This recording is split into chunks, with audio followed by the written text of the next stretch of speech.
Hello, everyone. Welcome back to New World Fantasy Football. As you can see, I'm in hell. But to brighten up my day a little bit, we've got our good friend of the show, recurring guest, Subu, as we call him. And he's a Browns fan, but fantasy vibes, that's kind of what we get into first. I already said mine. I'm in hell. I have nothing else to say. 1-9. Yeah, 1-9. Awful. Let's not talk about it anymore. My one win was like my lowest scoring week, by the way, which is hilarious. But Kyle, what's up, man? How you doing? I'm good, man. Well, I'm saying I'm good, but I'm really not. It's great to be back as a reoccurring guest. So it's an honor. We'll call this the third appearance since we had the fantasy draft. And I wish I could be back under better conditions. You're in hell. I woke up to a nightmare this morning. Being a Browns fan, I this is the second time I've gone through a funeral this year. The first being Nick Chubb, right? And now Deshaun Watson. So I'm sure we'll talk more, but not great. Not great, fellas. Why can't the Browns have nice things, Kyle? Is it something like the owners did? Like, is there some sort of curse? It just doesn't make sense. The life isn't fair. The world isn't fair. I feel like we're good people in Ohio for the most part. Like, we don't have good weather. It's kind of shitty there all the time. We should at least be able to have like a good football team. They used to be good before the Super Bowl was even a thing. But yeah, it's a mystery, man. It really is. I wish I had a better answer for you. Though they've got Cincinnati and they've got the Buckeyes. That's true. We put all the eggs in the Ohio State basket, I guess. So yeah, you chose your fandom very poorly, I guess. You don't really choose to be a Browns fan. That chose you. Exactly. You never born with it. The wagon there, but I respect that. We're all bonded in pain for different reasons. So yeah. Of course, Kyle, the Browns have a great defense, have a good team overall, had the quarterback, obviously, think of him in other ways, what you will. But he finally did show something, over the second half of the game to come back against the Ravens in a huge win and then goes down. Obviously, the Nick Chubb thing that happened before that. Andrew's quarterback went down on his Giants. They were cheeks before that and became ass after that. Tyrod was looking decent, not winning games, but at least he was like functioning within the offense. Yeah, but Tank DeVito is there to save the day. He's getting you all a draft pick. And the Colts, like I have to put myself in that category because Rich goes down, which sucks. Like the thing that sucks about it is just the lost development and the lost evaluation of the player. But honestly, I can't even really like piggyback off you all's pain because there really wasn't very many expectations going into the season anyway. So, but too many quarterback injuries. We talked about it in a couple pods ago, but there's just been too many and not enough players that can actually play the position. My vibes are down 1 and 2 in the week on fantasy with a couple of mystery midweek practice injuries that I'm dealing with right now. But other than that, we good. We chilling. Yeah. So, Kyle, your fantasy vibes are good though. Do you want to speak on that and rub it in a little bit for us or not?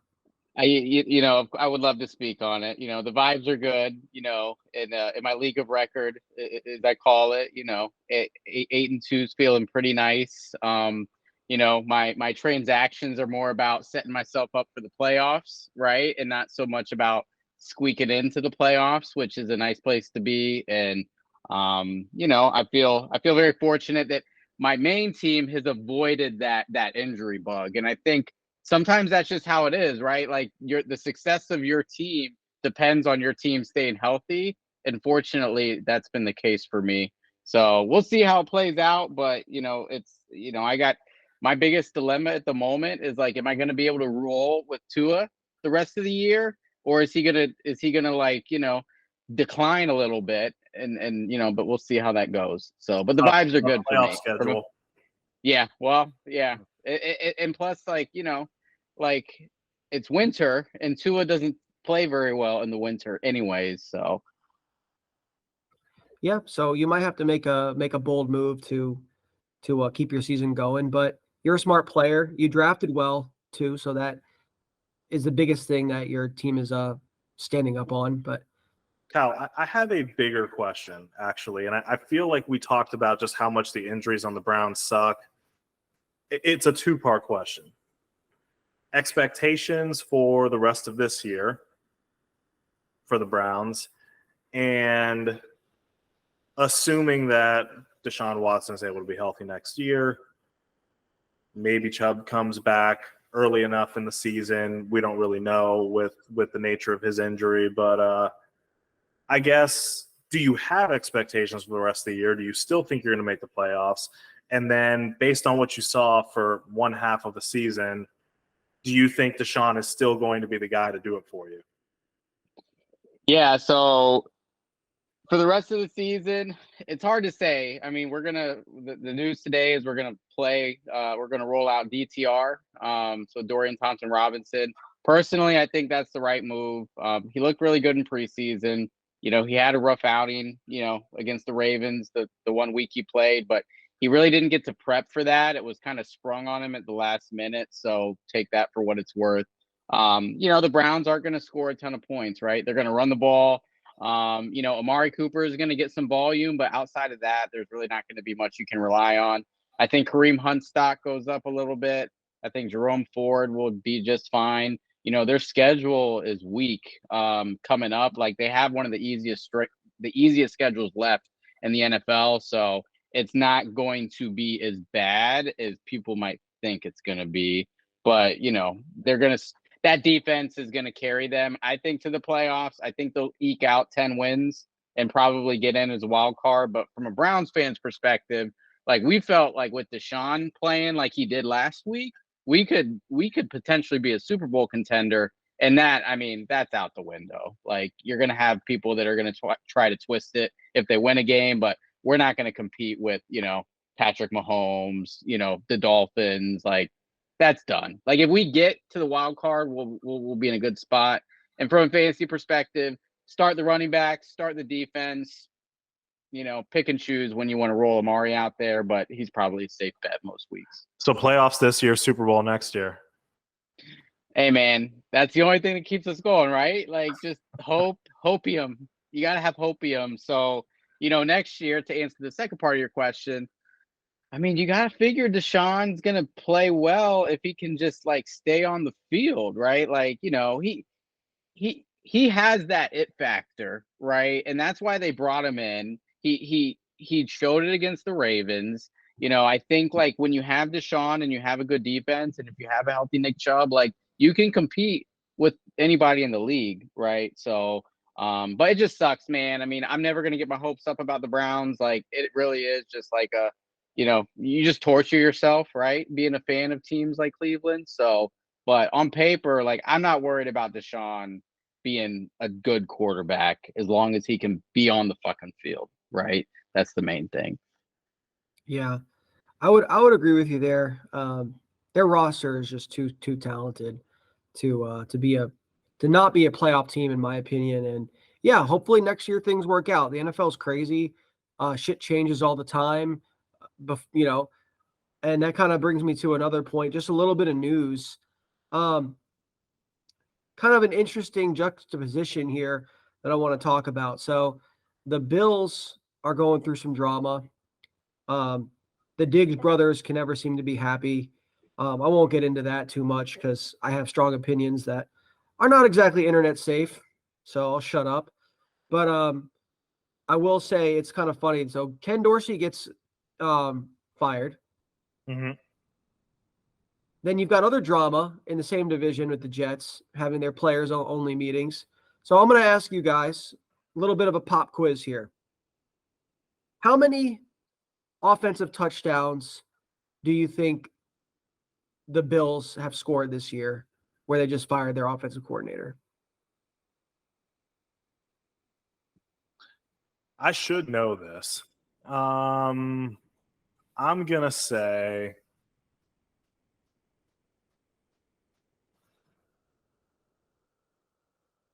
18. Okay. What is your guess? What is your guess? I mean, I think the Bills have been okay, right? They just haven't been the juggernaut they have been in past years. I think they've gotten like, what, 26? So the Bills have 31 offensive touchdowns. Nate Hackett is still keeping his job in the other New York. How many offensive touchdowns have they scored? Oh, they haven't even cracked double digits. There's no way. I'm gonna say 8. What do you think, Kyle? I'll go with $1, Bob. So under 8, then is that what you're saying? Yeah, we'll go 7. Paul's actually spot on. It's 8. 8 offensive touchdowns. Kind of another thing, just to kind of grind Paul's gears a bit, which I think is funny. The Bills are 5-5. The Pittsburgh Steelers have the same record as the San Francisco 49ers. They're 6-3. Isn't that crazy? Yeah, football is all about variance and situation. And yeah, I'm with you. Ken Dorsey, I'm not in that room. I don't know why he got fired. I don't know what those conversations were. I will say that despite the fact that the Bills score a lot of touchdowns, they haven't been as good. And some of it is on the OC probably, but it's Josh. It's Josh. The way that defenses are attacking the Bills is covering everything deep, let them getting on top of Diggs, and asking the quarterback and the offense to be a dink and dunk, run the ball offense. It's not Josh's identity. He needs to make that change. He needs to accept that. And it's the reason why Josh is not Pat Mahomes, because that's what they did to Patty, and he adjusted. And Josh hasn't made that adjustment. Some of those turnovers were absolutely clown shows. So, yeah, the OC got fired. Whether or not it was justified, I have no idea. But they're not going to fire the quarterback, right? No. I think it was more of like Sean McDermott trying to have a scapegoat more than anything else. Honestly, that's what it seems like. And I think too.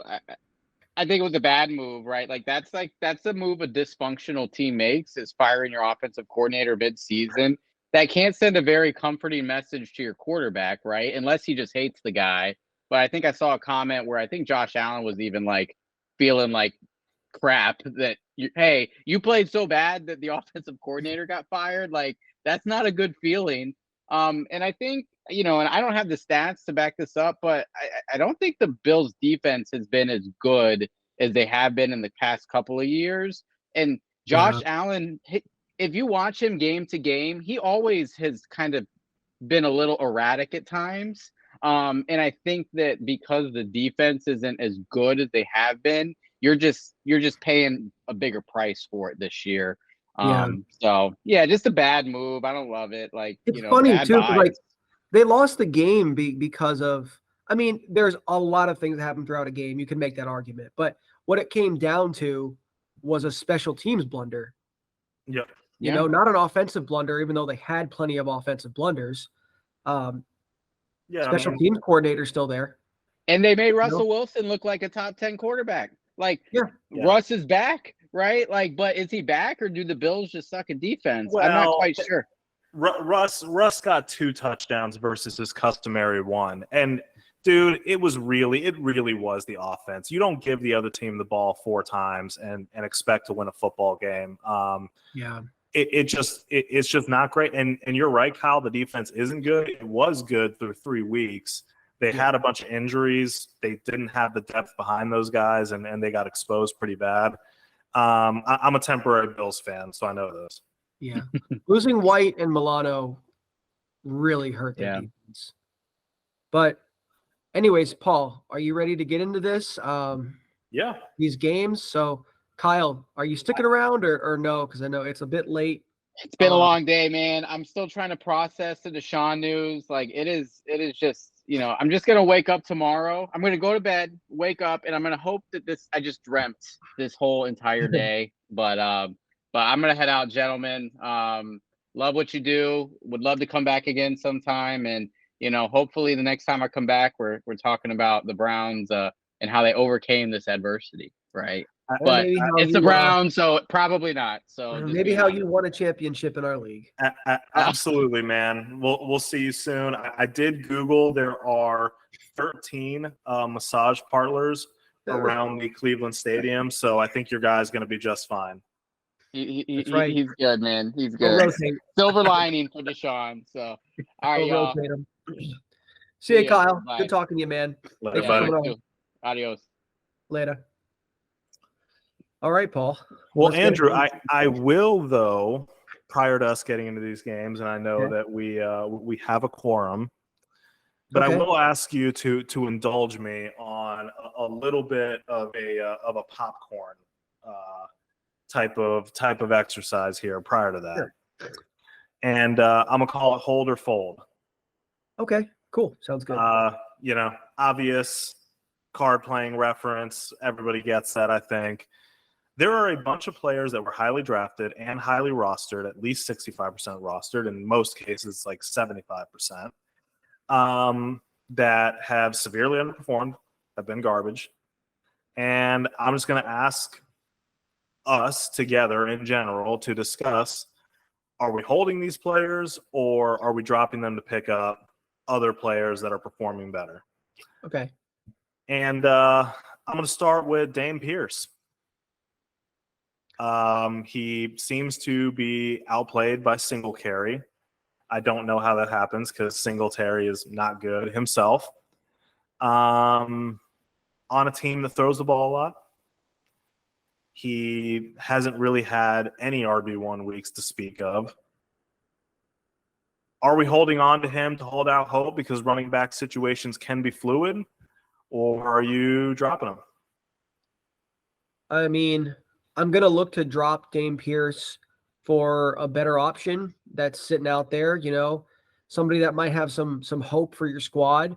I mean, right now you've got sneakily somebody like Antonio Gibson out there who's got a great matchup coming up against the Giants. Last couple of weeks, he's been solid.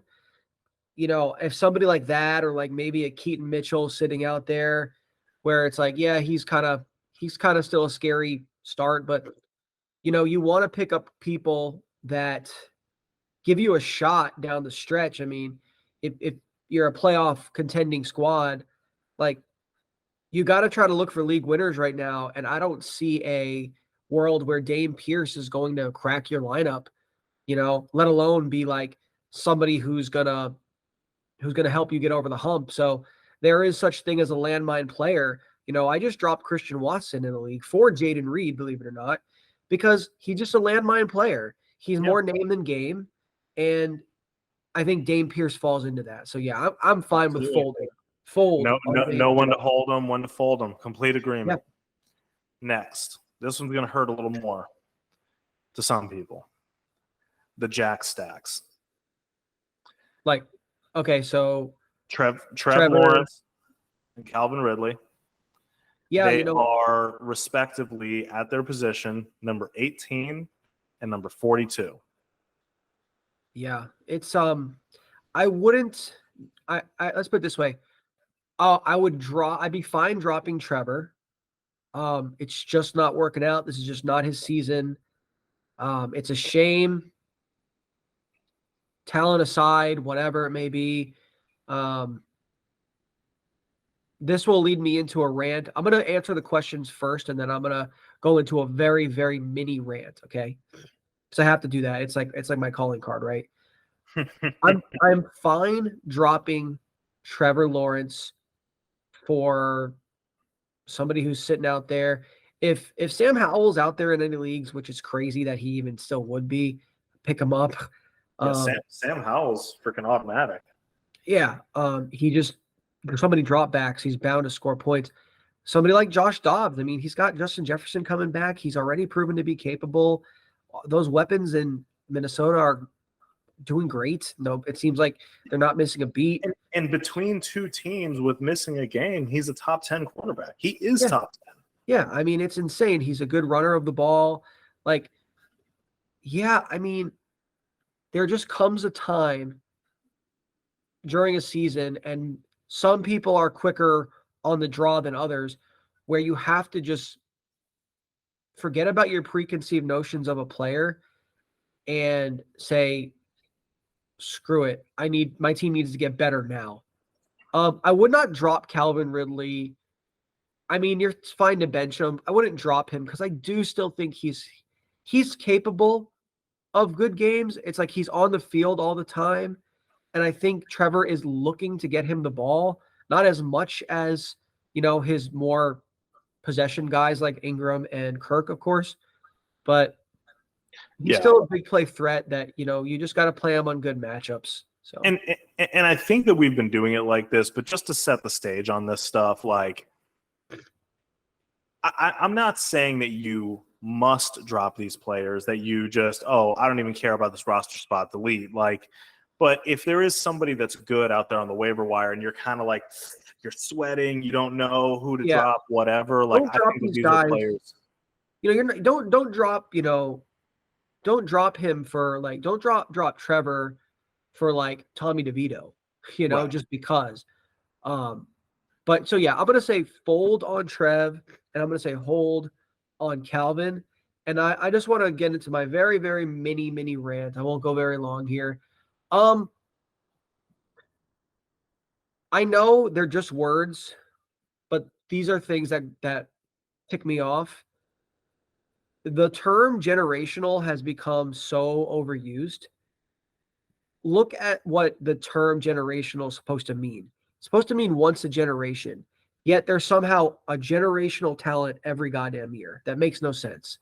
At least every 2 years. Yeah. I mean, at any position. I'm not just talking about QBs. And then you use, and the term elite also even more used more often. It's also way overused. Like, to me, and everyone has their own definitions. To me, elite means like top 5. This is talking about QBs, but across any position, like top 5, I'm okay with. But this gets talked about all the time. This guy's generational. This guy's generational. No, he's not. Because first of all, projecting these players before they even play in the NFL is very difficult. And generational means I'll give you once a decade if you want to call someone generational, not every friggin' year. Yeah. And the words get overused because that's what farms clicks and that's what gets eyeballs on screens. Like, I get it.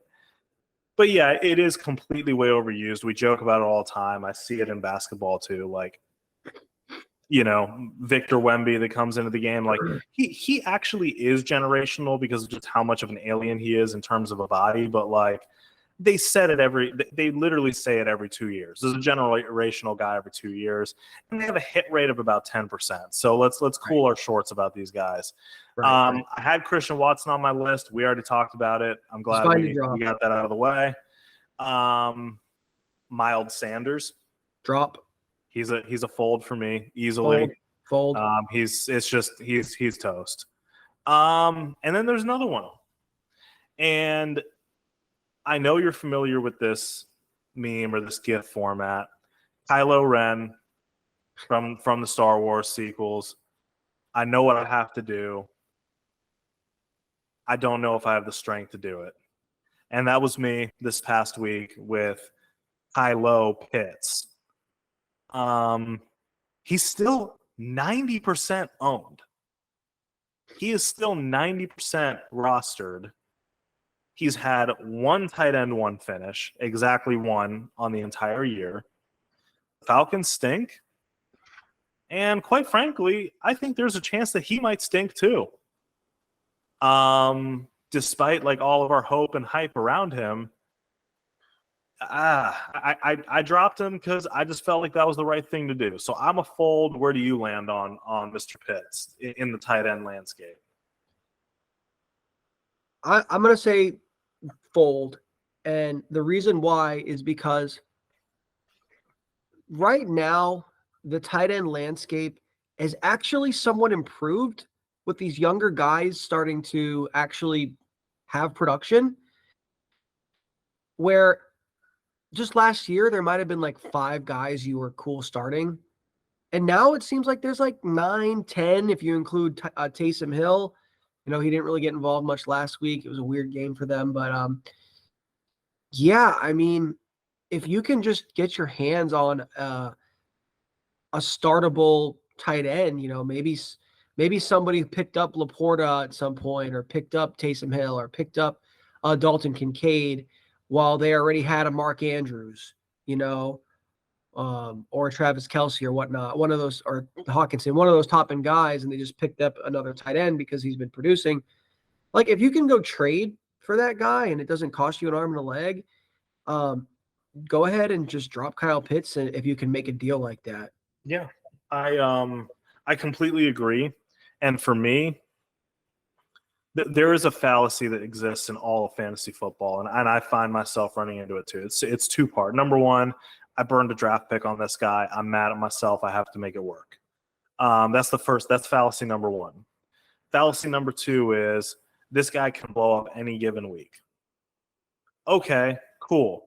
On the waiver wires or on someone else's team, it's very possible you see a 8-catch, 150-yard touchdown explosion. It is possible that you see that. But the infrequency, or never, that it happens is going to murder you on the way to doing that. Like, you're going to have a lot of 4-point and 3-point outings waiting for that. So the fallacy of he can still blow up, while it might be true, doesn't really help your fantasy team. You know, the Gabe Davis fallacy, shall we say. Yeah, absolutely, man. And you know, I mean, this is year 3 for Kyle Pitts, and he's had like a handful of good games. And he's always going to be tantalizing because he's got speed, he's got the draft capital. He's just not in a situation right now that is going to lead to consistent production. You know, if he was on a different team that focused on him and made him a featured player, then absolutely. But until he's not on the Falcons or something major shifts with the Falcons, you know, if they get like next year, like let's say they draft a Michael Penix or JJ whatever, one of these quarterbacks that could actually be good, then I don't see it happening for Kyle Pitts. So unless you're in a dynasty league, you're fine dropping him. Speed and draft capital not being featured sounds real familiar in Atlanta. Well, after much ado, we can get into these games. This is going to be a long one, boys. Just get over it. We make long episodes. I recommend 1.2x speed if it's a problem.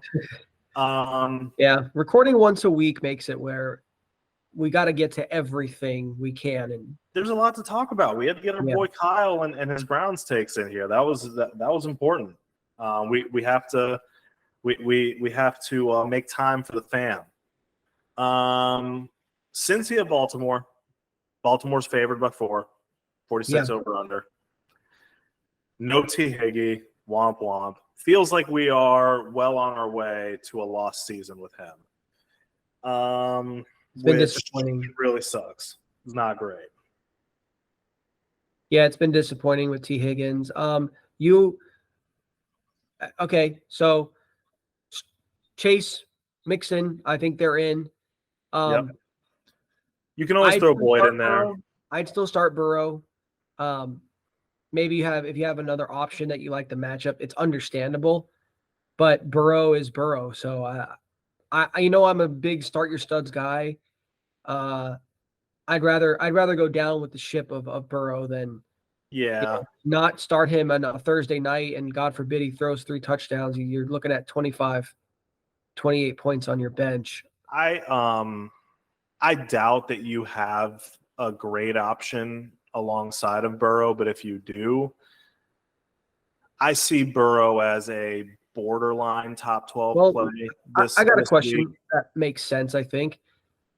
A lot of people were able to just pick up CJ Stroud. What if you have Burrow and Stroud? Smashed over Burrow. Smash.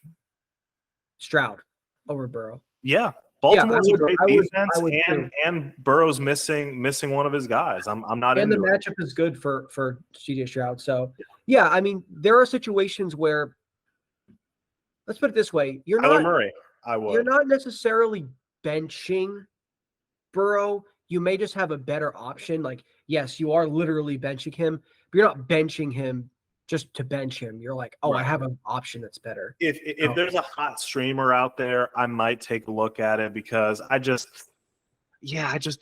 love it. They've had, sneakily their own like turnover issues the last couple of weeks. So yeah, I think he's a borderline top 12 play. And if you have him, you probably are starting it. On the other side, really, Andrews, are you starting? Which running back do you prefer to start? Yeah, spinning the RB wheel.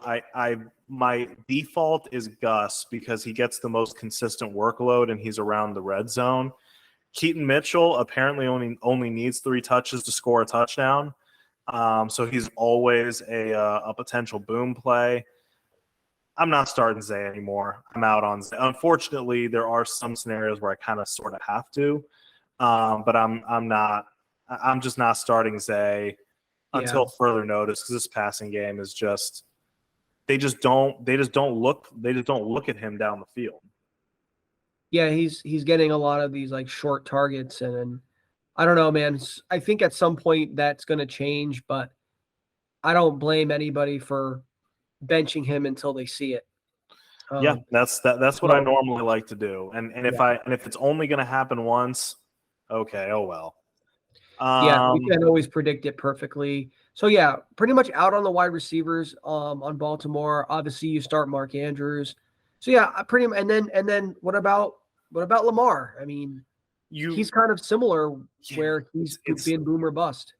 Well, and that's the thing with Lamar. Like if you have Lamar, you probably have to start him, but it hasn't been great. A lot of times, especially if it's the game script that Baltimore wants it to be, it's a whole lot of mixing the running backs in and a whole lot of not Lamar passing and running. But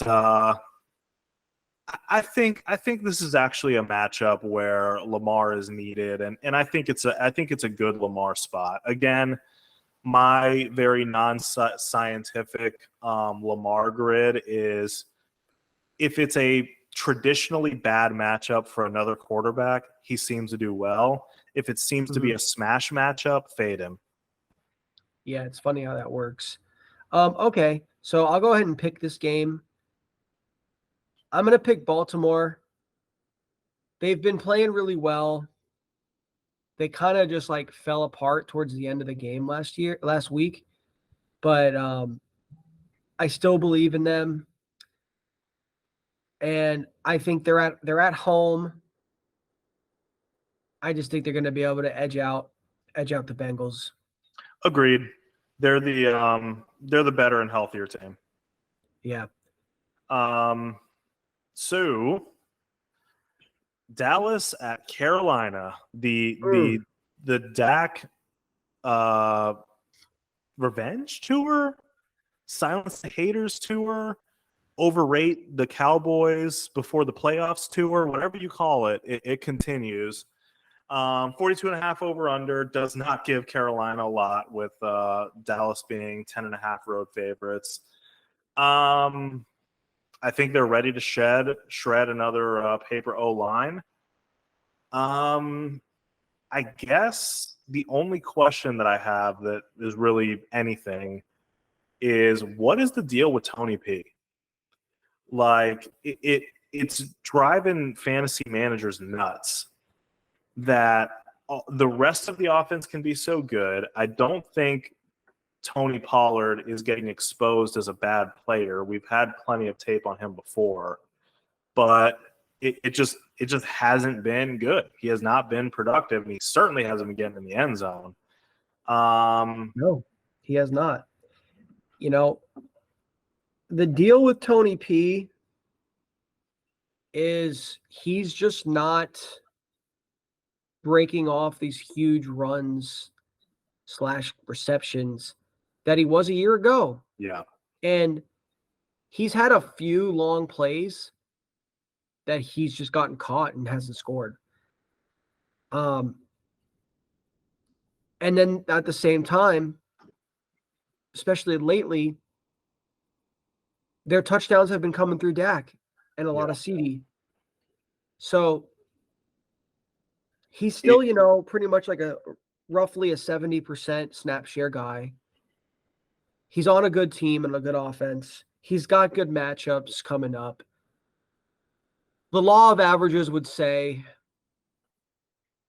he's about to have a good game. Maybe, at least a few. Is Dowdle adding any doubt to this running back room in your mind? Not really. It's been unfortunate for Tony Pollard managers. I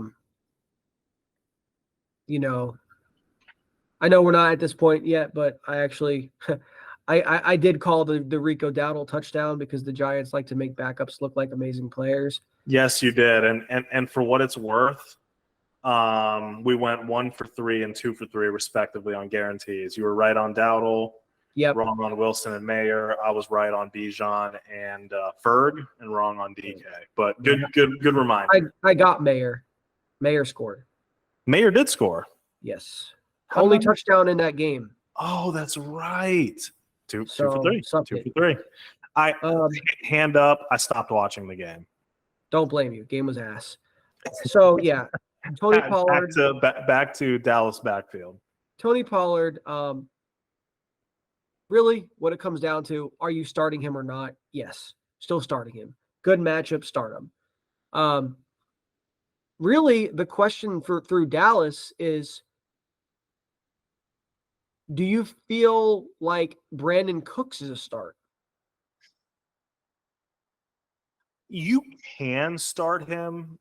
I wouldn't be jamming Brandon Cooks into my lineup. Now, there are some things like he's gotten more targets the last couple games. Like, it's not like – I know how it used to be with, like, the second receiver in Dallas. It was like, oh, he made a big play. Don't chase that, whatever. There are some indicators that this could be a real thing. I absolutely think that you can start him. Just my traditional brain would say, yes, the passing game has been lit, but against Carolina, I just think it's possible that the touchdowns just kind of get spread out, among the position groups. And I think I'm with you, man. I think Tony P's due. Like, I don't think that I've seen anything with him that would tell me that he's just a bad player all of a sudden. So yeah, I think you can throw Brandon Cooks in there, but I don't see Brandon Cooks as a mainstay of lineups, if that makes sense. No, and also, like, don't chase the points from last week, because last week was just the Giants just being the worst team in the NFL. Well, they're playing the second worst team in the NFL. Right. So it could by record standpoint, the worst, but other metrics not. But the Giants have surpassed them lately by just slipping into sweet oblivion. When you get blown out every week, yeah. But okay. Carolina. Carolina's just like pretty much Thielen should be a target vacuum. Will the targets be that awesome? Probably not. No. But maybe he's a touchdown scorer. Miles is a dead in the water. Yeah. And Chuba, you got to hope that he's involved in the passing game, I think. Yeah, I mean, what you're hoping for there, I would try to fade the Panthers if you can. I understand if not everybody can. But they can make their money on some desperation dumps and some 2-minute drill stuff. Like, that's where a lot of these it's so funny because Vegas makes a ton of money off this too. Like we rightly predict the game script, but the thing that always gets fantasy points scored is the end of halves, the end of games, when teams are basically just protecting and saying like, well, we're protecting against the 2 scores and not the 1 score. So you kind of pretty much get not gifted necessarily that score. But you know, it you take 5 minutes off the clock to get a touchdown, and that's the end of the game. There's a point in a football game when a team is leading by so much that the points are less valuable than the time off the clock. Exactly. That's a more succinct way to put it. Obviously, I don't think we're going to disagree on this pick. This is the We Dem Boys time of the year when people think Dallas is a for real Super Bowl contender, and I think it continues on Sunday. As a Giants fan, it also coincides with the most wonderful time of the year, because then you get to watch even though your Giants suck, you get to watch Dallas Cowboys fans just get their heart ripped out, which is fun. Yeah, it is funny how you would think that they would learn. You would think, but every year it's the same thing. This is it. We're whooping up on these crappy teams. This is it. But they really, oh man, I will give them credit though, because not every good team is like this. When they are in a position to spank, they always spank. Always. Yeah, they know how to. Their defense knows how to just play so aggressive and just overwhelm a bad offense. And Bryce Young, you mentioned it earlier how bad the O-line is. I don't think that I think their O-line's about average. Bryce Young makes them look worse than he is because he holds the ball way too long. He's basically just another carbon copy of Zach Wilson right now. Yeah. Now that could change. He could develop. He has more hope right than now. Zach. He's looking like Zach Wilson. Yeah, you're right about that. A lot of times, just as fans, we have a tendency to just look at the amount of sacks given up and be like, "Oh, this O-line sucks." But the reality is, there's a pandemic around the league of a lot of quarterbacks just kind of jerking off back there.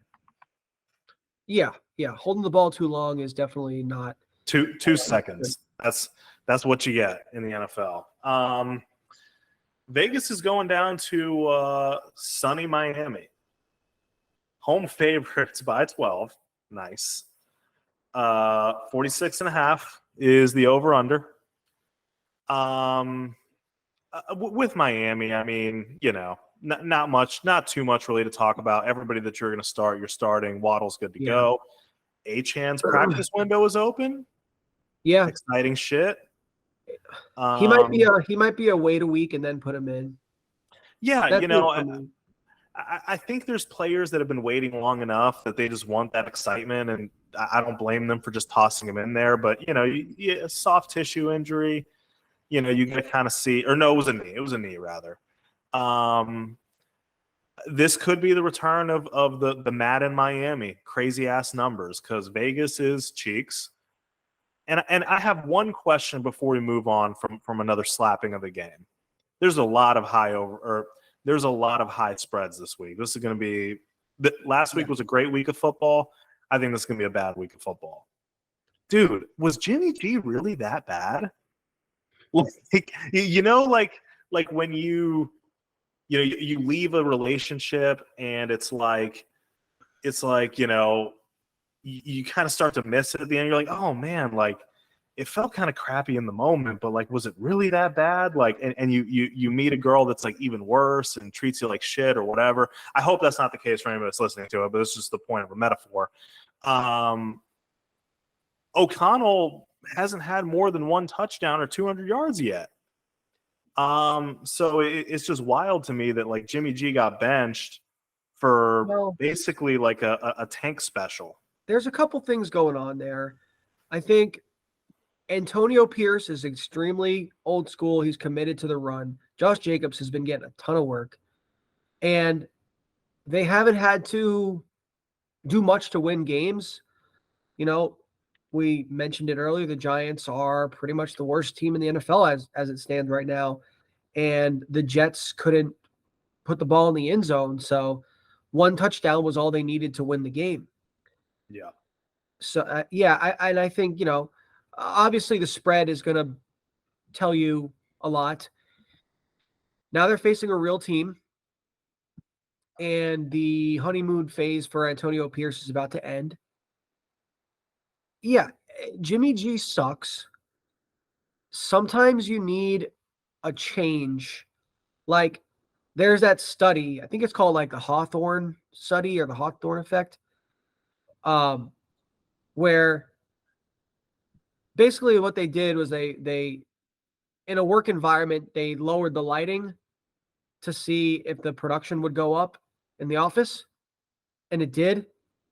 And then after a while, they raised the lighting and production went up. It's just to highlight that sometimes a change is just needed to reinvigorate. And I think that happened. Change for change's sake. Yeah. Plus smoking blunts in the locker room. Yeah. I think that happened in Vegas. And but now they're going to come back down and get cratered down into earth. And, you know, Aiden O'Connell, Jimmy Garoppolo, Brian Hoyer, they're all Jags. Yeah, and you know, you can obviously Devontae and Jacoby, you can always start them, but just understand that there's just not going to be a ton of pass volume and a ton of good passes and good touchdowns going around. That's just it. Yeah, I mean, Antonio Pierce wants to run the offense through Josh Jacobs. I think he's established that, and I think he's a smash start. Yeah.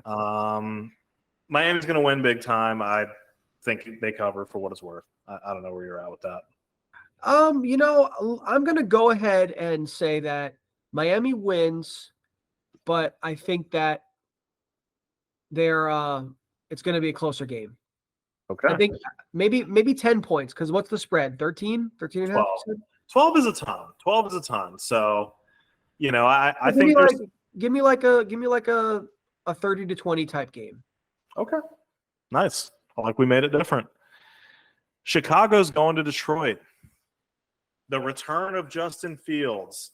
Yeah. Thank God. This offense was booty base. It was so fucking sad without you. Thank you for coming back. Actually, it sounds like both Fields and Khalil Herbert could be back for this game, which kind of gives the Bears their studs back. Yeah. for whatever that was worth. What does this do for Donta Foreman?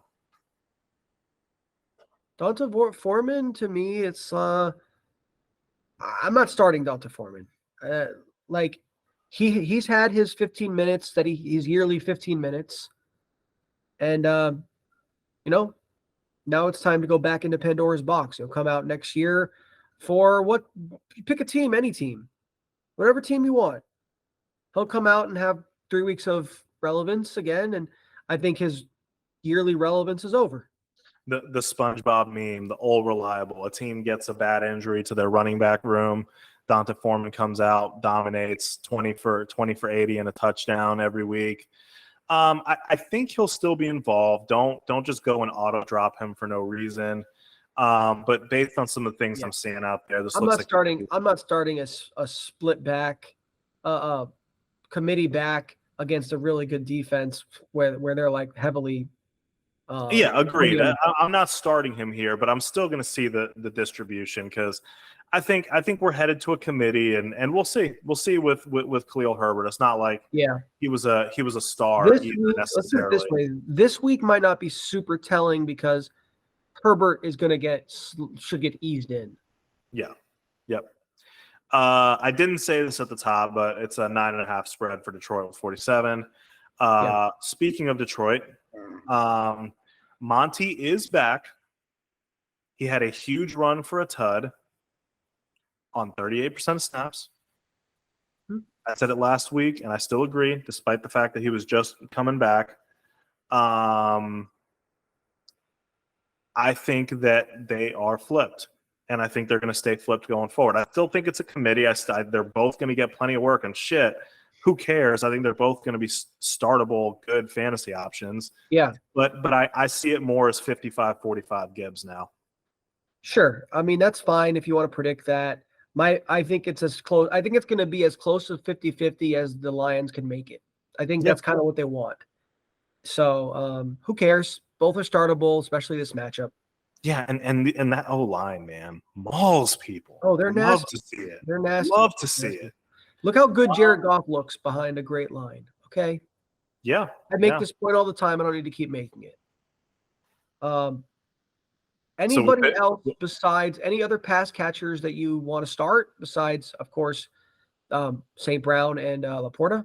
And DJ on the other side, of course. I was on to the Lions now. When Fields is in, DJ is in. I think that's pretty obvious. Any other pass catchers besides Amon-Ra and Laporta? No. I feel like they're going to lean on the running backs pretty heavily here. So nah. Okay. You can take your shot on Cole Kmet if you really want to. Yeah, sure. Of course you can. Yeah, so I'm going to take the Lions in this game, and I think they're going to beat it. They're going to be,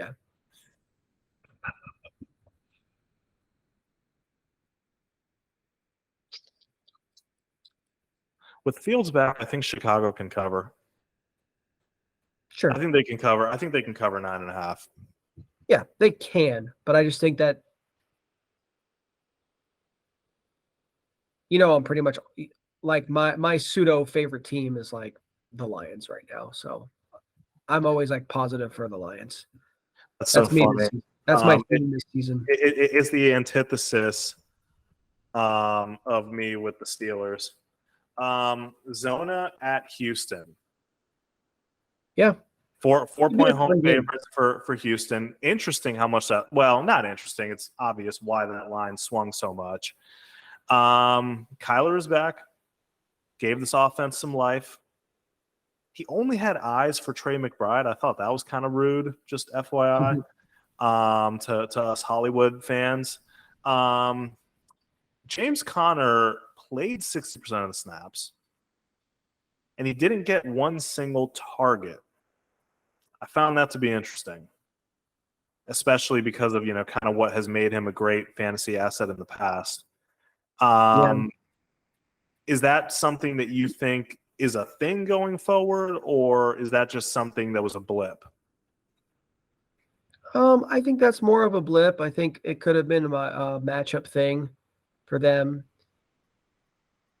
I don't know. I didn't like sit there and watch film of the game, but maybe Atlanta was just covering it up really well. So Kyler didn't look to it very much. It's something to watch. It's definitely something to watch. Like I like James Conner. He's an effective running back, but James Conner without the pass catching is not as exciting. Yeah. I think you'll see him get some targets this week. So Houston. CJ 5K. That's his nickname for me right now, because that's where he's trending, dude. How about CJ MVP? He's pacing for 5K. How about CJ MVP? Oh, I mean, dude, if he drags this roster to the playoffs, he better fucking get it. I don't think he will end up doing that. I think they'll have some stumbles throughout the year. But dude, good for Houston fans, man. I know they're in the same division as Indy, but good for them. Like, you trade away Watson, all the bad vibes in the world. Would they have taken Bryce Young if they were number one? I don't know. Nobody can know that right now. I'm sure they won't admit that. But certainly sometimes it's about picking the right guy. Sometimes it's, somebody picking the wrong guy in front of you. But I know that if I'm a Texans fan, I'm pretty fucking tickled right now. Nico, I think, put in a limited practice this week, so something to watch. I guess every pass catch from Houston is startable. I don't care. Like, even, downtown Noah Brown. Great nickname. He actually does get downfield targets. Yeah, which again, like 2 weeks ago we said don't chase it, but fucking we can't doubt it. We can't doubt CJ anymore. Like, he's gonna get everybody the ball. Well, I think what happened there was the return of Robert Woods was more off-putting than anything else. Mhm. But then it was like, actually Noah Brown is gonna play and be involved more than Robert Woods. So Yeah, Woods is old. He's old. Yeah. I guess the only question, Dev Singletary went crazy. 30 for 150 and 1. that was looked good and looked good. Yeah, that was 100% based around the fact that he's a rando running back that played against me in fantasy. When that happens, they go off for their career games. Like I played against Dalton Foreman in this 3-touchdown game. I played against Devin Singletary in this 30 carries game. It's a good matchup. You can still start Devin Singletary. I'd be putting him in my lineup. So no worries whatsoever, even if Dame Pierce comes back. I just think that the shift on offense and offensive philosophy means that Devin Singletary is a better fit for this offense right now than Dame Pierce. Yeah, and man, what a pickup! If you went out and grabbed him again, this is just how it happens for me in fantasy. I was a Dev Singletary truther in the sense that he was on Buffalo, and I thought the running back on Buffalo could ever be a thing. Clown face. And I invested in him twice. Saw his name hanging around, saw he got some volume for a couple of weeks, and I said, no, it's not real. But it's only not real after I fade people. I'm going Houston here. They're the home team. I think they're better, and shit. Like I'm just staying in the fire with CJ. Yeah, man, Houston. I got Houston in this game. They're just too hot right now. And as hot as your background, dude. They're sick. Yeah.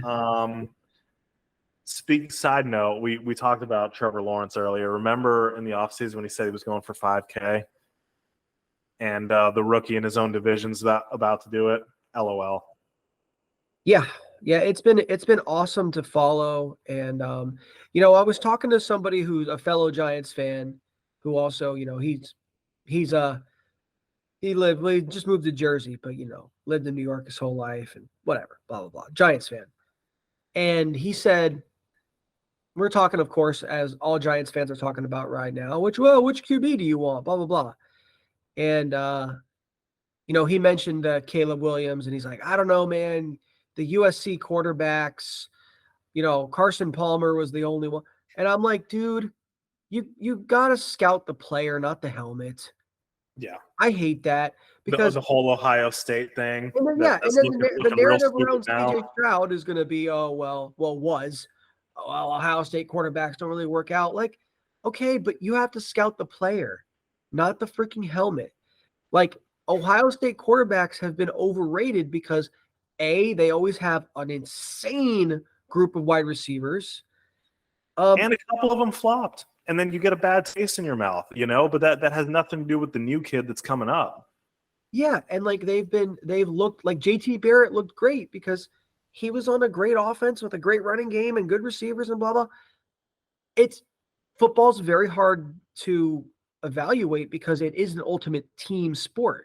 Yeah. And you're trying to pluck an individual out of that team and say, this is the main reason why this team was. So much of it is eye test and trusting what you see. And trust me, if I'm a team and vibes around Caleb Williams start going bad because USC as a team is struggling, if I'm the Giants, I'm so fucking happy about that. Dude, please let the best quarterback in the draft fall to number 2 again, please. If they even have to let anybody fall.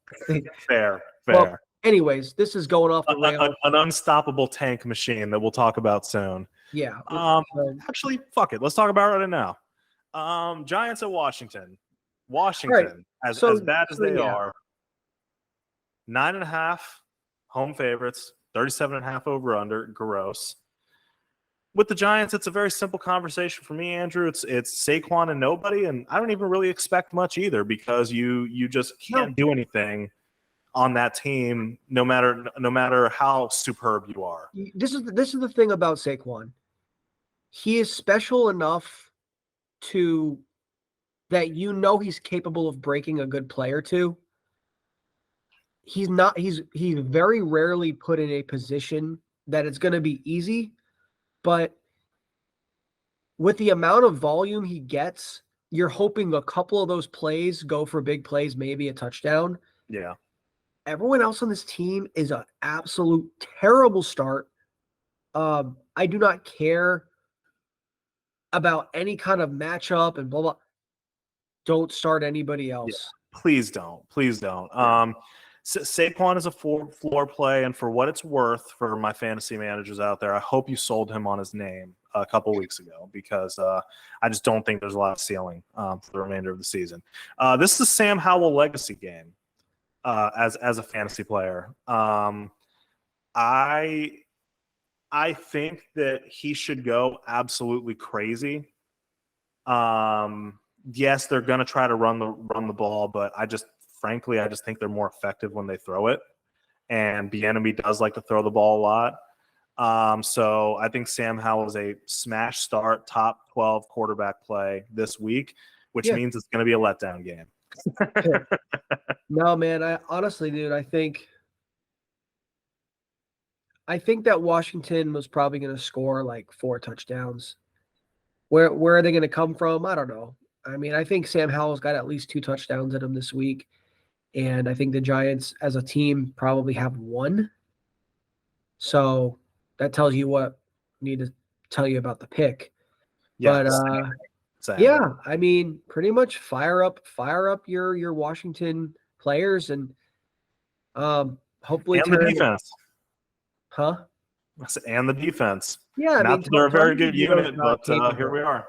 Tommy DeVito's not capable. I mean, the guy might be an average CFL player, you know.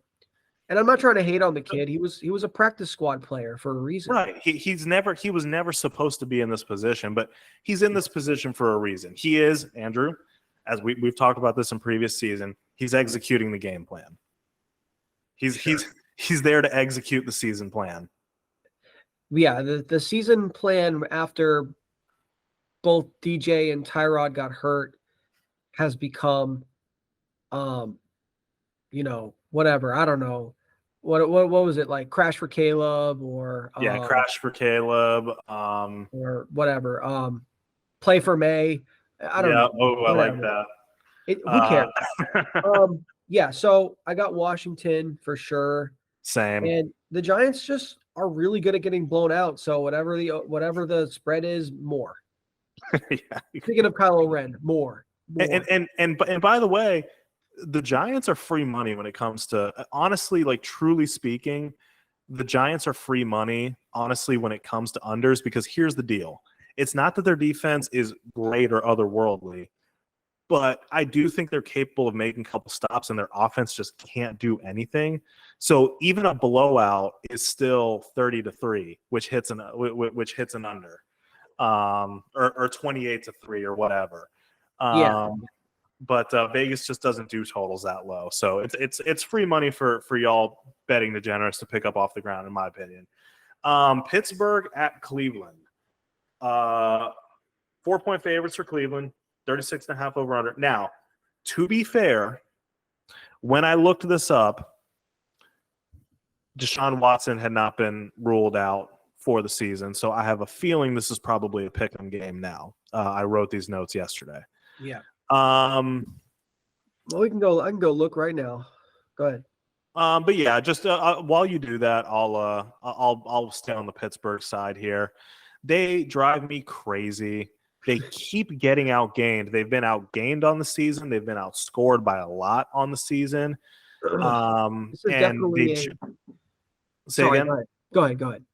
And they just keep winning, bro. They're making me fucking nerd rage in my analytics hole. Okay, like I'm pissed. It always like annoys me to see these teams that it's like I know that shoe is going to drop statistically, and it just doesn't drop yet. Do you want a Jesse Pinkman blast? You can't keep getting away with it. I know that's how you feel about the Steelers, man, and it's just so funny to me because. Like I keep being like, dude, the Steelers are just going to keep rolling. And you're like, no, they're not. And then they do. But this is an interesting game. AFC North games are always Ooh, I freaking, hate picking. slobber knockers. We might as well go put on the old leather helmets. The defenses are going to dominate this game, especially with DTR having to run the show. And, it's going to be a physical game where, crazy enough, you don't get to say this very often, but Kenny Pickett is the better quarterback in this matchup. Yeah. They have a more complete set of weapons. The Jalen Warren coming out party looks like Pat Fryermuth is looking good to play too. The Muth is back. So yeah, I mean, I really wouldn't want to play Muth, but I'm gonna play Jalen Warren in this game, and hopefully the Browns, they have been susceptible to some big plays in the run game. And I hope that Jalen Warren can break a few. Yeah. I think Pickens is basically unstartable right now. Yeah, it's bad vibes. Not only like he was a low volume player as it is, but when you start popping off and deleting the social media and doing the whole diva song and dance, that doesn't typically go over very well in Pittsburgh, which is hilarious because they've employed Antonio Brown before. But I just think he's just not a startable fantasy piece as talented as he is right now. But yeah, Jalen Warren's season, baby. Najee's not going away. He's not going to completely be out of there, but they finally acknowledged what we all knew, that Warren is the better back. Yeah, he absolutely is, and I hope that Pickett dumps it off to him a few times and he can make some big plays. But yeah, I mean, you start Deontay because his volume is there. You can never really count on a score from Johnson, but listen, if he gets 9 or 10 targets and he catches 7 or 8, he had a bad week, but he'll be fine. He gets looked at a ton. Yeah. On the other side, Amari Cooper's a nervous start now because you're telling me that molester finally had a good half of a football game and now he's out. Yeah. I don't want to start the pass catchers here. I just don't. I don't want to. It's pretty much Jerome Ford and Kareem Hunt just seems to be he's a touchdown machine. Yeah, he's a touchdown guy, so you can start him, but to me, they're both pretty much flex guys. And yeah, I mean, this Browns offense is probably going to suffer quite a lot. Andrew, I know that I've gone first before, but I have a first on our podcast and a groundbreaking moment. I'm in. I flipped my pick to Pittsburgh. Yep. I'm taking the Steelers in this game, which of course means Cleveland's going to win. I was like, you know what, dude? This is going to be another win for me because he just can't pick the Steelers. But no, it's the Steelers. It's the Steelers. Yeah, I for what it's worth, I had Cleveland when they had a functional offense, but I just don't think DTR is ready. I hear what Kyle's saying, and a rookie in the situation that he had was a tough spot, but I just can't trust it. And I think Pittsburgh takes the game. Yeah. Another gross over under. Hooray.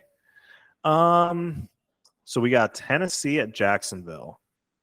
Jack's obviously coming off of absolutely getting exposed, daddied, spanked over the table by San Fran, but I'm not going to give them the fraud label. They had a pissed off, hungry, well-coached, fully healthy, talented, infused with Chase Young 49ers team.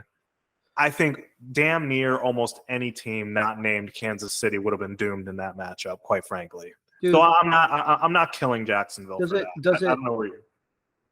Does any other game highlight how important a nasty tackle is? Oh my God, that's it, bro. We talked about it. You and I both talked about it. Like, if Trent Willie comes back, the machine needed their engine. Like the freaking the alternator was missing or whatever. I'm bad with cars, but The main thing that was making their fucking engine go was missing, and now that machine's rolling. Yeah, I mean, San Fran, they had a midseason hiccup. They're great. Right back at it. Yeah. So in this game here, I heard somebody like mention Kyle Phillips' name, and I'm like, all right. Yeah, I mean, usual suspects here. Yeah. Henry Hopkins. I don't want to yeah. start. Henry had a bad game. The unfortunate thing with Henry is this is not 2021. He is unfortunately the kind of player now that can get game scripted out of a game. If the game script goes super sideways, super early, then you're just going to have a bad game. But I'm going to keep rolling him out there because I know weather's starting to change. Derek December's on the way. Favorite time of the year. Just wait. It's gonna happen. You got to still roll with Derek, and he seems to play better in division games for whatever reason. Yes. That's the kind of player you always want on your team. That's freaking that's local heroes to me. That's like that's well, except for the Saints. That's what part of the reason why you love Mike Evans so much is he played big in the spots you wanted him to play big. On the Jacksonville side, Andrew, Trevor Lawrence. We talked about him earlier. I'm not going to keep belaboring the point, but something that I found to be shocking. He has more turnovers than he has touchdowns.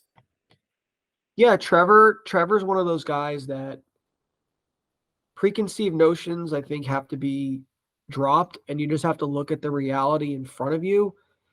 And I'm not going to pretend to know the reasoning or even try to guess at it, but the fact of the matter is that, he has – do you have his touchdown count on the year? It's not many. I think it's 9. 9? I want to say it's 9 through the air. I don't know if that's 100% accurate, but it's low. I'll look it up real quick. Let's see. Trevor Lawrence has a grand total of 2, 3, 4, 5, 6, 7, 8. Yep. He has 9 passing touchdowns. And he actually has 0 rushing touchdowns. So he's got 9 touchdowns through 9 games. You said it earlier, right? He is the QB 18 on the season. That's not getting it done. And if you can pick up a guy, I'm sorry, but I'm throwing in Russell Wilson over him. That's where I'm at. Ooh. He's got a good matchup this week. Yeah, I mean, seriously, a Sam Howell would be great. If you were a Brock Purdy. Brock Purdy. Players, man, I'd rather have than Trevor Lawrence right now. And you kind of just have to stop getting so married to the name. Yeah, and so I'll ask this since we're on the subject. I wasn't planning on it, but obviously we talked about the word generational. Yeah. Is there still a chance that we see that generational moniker from Trev, or is Trevor Lawrence closer to Jared Goff than we wanted to admit? In so fact that Goff, I think we both agree, is really, really good right now. But he's not the guy that you throw into a bad team a la CJ Stroud and he transforms them. He has to be on a good team. That's what I mean when I say that. Yeah, from what I've seen from Trevor Lawrence's career as a whole so far, first off, let me answer the question, and I'm just going to say yes. I think that's a good, maybe not play style, but from production standpoint and Madden overall. Yeah, just how we view the player. Goff is I haven't seen Trevor Lawrence elevate his team to that level. I think he's a good quarterback that's absolutely an NFL starter, without a doubt. But he's capable, no question. Yeah, but he's not. I think that he's just not the Andrew Luck clone that maybe people thought. Yeah. And yeah, he's more of, like you said, a Jared Goff, where he kind of needs more around him to be better. He's not the elevator. Particularly, it seems like O-line play. The O-line hasn't been great. And that's it's been difficult for them to develop plays down the field, or for him to get the ball down the field with the time to throw. At least is what it seemed like to me. But let's pick this freaking thing. All that said, I will take the Jags. I think they're still a good team. Their running game has been great. Their defense is pretty good. Defense is pretty good. Pretty good. And I think the Will Levis, we're far removed from the Will Levis 4-touchdown ball game. Yeah, the Levis breakout season didn't last very long. Yeah, and I like Will Levis going forward. I think he's got the physical tools to be a good quarterback, but he's a gunslinger that hasn't put it all together mentally. So he's going to make lots of mistakes, and Jags will win this game. Agreed. I think Jacksonville bounces back. Tennessee sucks. So the Chargers are at Green Bay, 3-point road favorites. Interesting. I would think that they would give the Chargers a touchdown against Green Bay's shitty team, but I guess that's just an indictment of just how much the Chargers really, really do love to shoot themselves in the foot. I don't really have much to talk about with this game. This is going to be one of those games where I think we save some time. But I do have 2 questions. One, Guyton or Huge for the rest of the season? Guyton. I'm going Huge. Okay. Cool. Is this another trash bet? We're 1 for 1 so far. You won, or you won. Well, what are we betting on? It's like total fantasy points for the season, remainder of the season. Yeah, maybe per game. Sure. Yeah, let's do that. Yeah, let's do that. Points per game. 2 players we probably won't even want to start. I just think, I don't know. I mean, they drafted Homeboy for a reason. I know Jalen Guyton's got a little more trust right now, but yeah, I would be on that side of it. I was just curious because that's a pickup decision for a lot of people, right? Like, both of those guys are not going to be featured going forward, but you got to figure with how much this team passes the ball, one of these guys should be in theory. And I just think Huge is a big target, and I think he grabs some tuds. That's just my thought process. For that to count. Fair, yeah. You do have to make the catch. Devontae Bailey over 10 points. That was annoying. Jaden Reed, is he like a sneaky start for you in this game, given this over under? Well, okay. Let me answer this because I have a strong opinion. I'm going to say my answer will be no. He is not sneaky.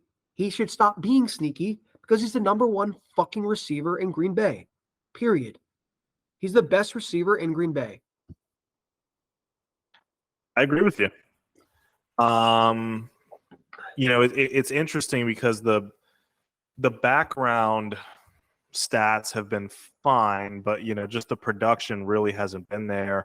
Dobbs has gotten the touchdowns, and that's really floated his perceived value, but he doesn't get a lot of yardage, nor does he really, for me, ever truly pass the eye test. So I agree with you there. And Watson, dude, Watson's got to go back to the drawing board. Like, I just don't.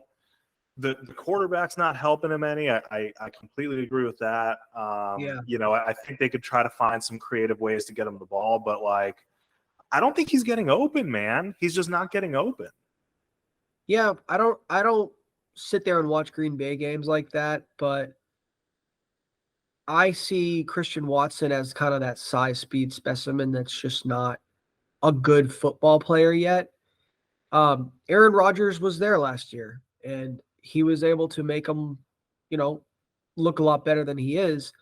Now And he's having to do it on his own. The volume was always low, and we loved him being the anomaly, but it kind of seems like he was an anomaly now. Right, exactly. And Jaden Reed, okay, 3rd round pick.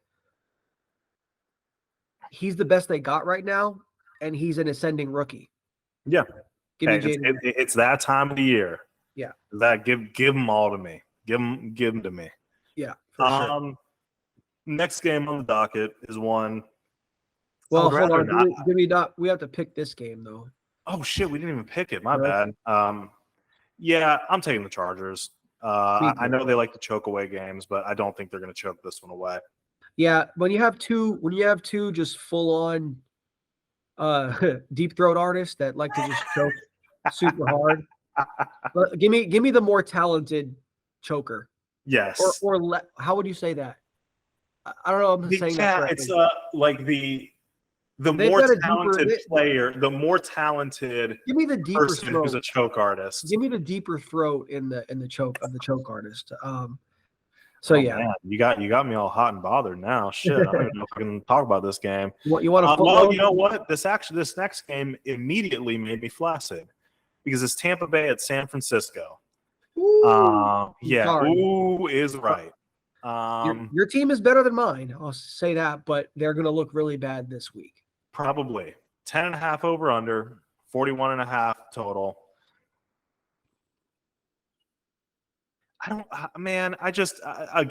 There's just really not to be truly to be talked about on either side. The only question that I have is Rachaad White startable? Because he's had a couple good he's had a couple good fantasy days. He's been pretty damn good, and the volume's going to be there and the receiving is going to be there. So you just have to lower the expectation and say, hey, he's more of a floor play, but he's still startable. Yeah, I'd still put him as an RB2. Just a lower end. The running thing is the real concern for me in this regard, because he had a 46-yard catch and run last week with a score. Yeah. Otherwise, it's 51 scoreless yards on 21 touches. Maybe Rachaad has actually gotten better as a player throughout the season. Players he has looked a bit better. I'm not. Yeah. I'm going to say that he's actually shown. I still, what I really envision for Rachaad White going forward. Honestly, I think he can be a really, really good. I know we hate this term. We both hate this term. Third down back, quote unquote. Right. I think he can be really good because he shows wiggle in space. Yeah, just a receiving back. It doesn't have to be a third. Just he's a good receiving back. Yeah, and he's able to find soft spots. He's able to make people miss in the open field. I just haven't seen him, partially because the run blocking hasn't been great either. But I just haven't. Even when the holes have been there, I haven't seen him hit them. So. Yeah, he's been better. He's definitely been better, but I'm afraid in this matchup because I think that there's going to be limited touchdowns to go around, and I think that if you have a chance at all of beating San Fran, it's through the air. But they don't. Well, let's do this. San Fran's going to win. I'll give you an over under of 12 points for Rachaad this week. What are you taking?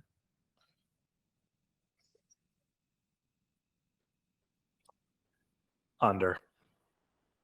Go under. I'm going to take the over. I think that he's going to be able to catch him a few passes and,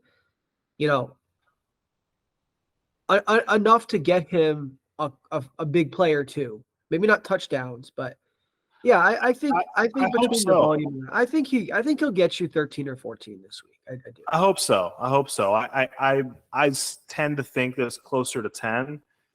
Which makes him a shaky start, but what are we talking about? Sure. You probably have to start him. Yeah.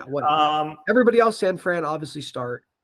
You're picking San Fran, I assume. Of course. Okay. Jets at Buffalo. Man, it's a 7-point line with a 40 over under. Gross. But that's not the that's not the thing we need to be talking about. And we talked about it earlier with Kyle. The Bills look broke, man. Obviously, the OC being fired, they're handing out turnovers like a German bakery. James Cook's got ball security problems. So it's not just the quarterback that has ball security problems. It's the damn running back. The defense is definitely not what it used to be. Gabe Davis stinks. He stinks. He's not good. And I'm tired of trying to elevate him as a player because he's had some big moments. He will have some big moments, but he's not a good enough receiver to keep the defense honest on his side of the field. Steph got wrapped up like a damn blanket last night, and it wasn't only – Pat Surtain was awesome in coverage. He was fucking awesome last week, but it wasn't just that. They were comfortable bracketing him. They said, go ahead and throw it today, Gabe. We'll wait. And they were covering everything deep. They know the book on this team. The vibes of us that are heavily invested in the Bills are probably as down as it can be. Yeah. I don't know what analysis I can do from that, but I just had to get that off my chest. Well, it also is a very bad matchup for Josh Allen. Who you know, he's always capable of big games because the rushing ability he has is the cheat code for him. He obviously, he has to stop turning the ball over. The Jets have been great against, especially good quarterbacks. They played really, really well against good quarterbacks. His only, last week he wasn't a QB1, but prior to that he had one other outside of the top 12 quarterback finish, and that was against the Jets. Against the Jets, yeah. That being said, you're starting Josh Allen, you're starting Stephon Diggs. You're probably still starting James Cook. I don't want to start anybody else. Oh, that's not true. I'd still start Dalton Kincaid. Oh, yeah. Must start. That's the usual suspects, I guess. But I'd be fading Gabe, absolutely, in this game. That's it. The Jets side, it's Breece Hall and it's Garrett Wilson, and they're going to be probably disappointing because the offense just can't get in the end zone, but those are guys who are – I think Breece is actually a smash start this week. I'd say I'm a lot more comfortable with Breece than I am with Garrett for sure. But those are two guys you're starting, and those are the only two guys that you're starting. Yeah, I mean, I'm going to start Josh Allen, but yeah, everyone's going to start Josh Allen. Well, honestly, I'm not sure everybody in every situation should. Like, there are teams that exist out there, and there are shallow enough leagues where there may be a smash play on the waivers, and I think the Bills can win the game, but I don't think it's because the offense goes crazy. I think it's just because the Jets don't score very much. I think that I'm gonna start Josh Allen because I know what he is capable of and what he can do.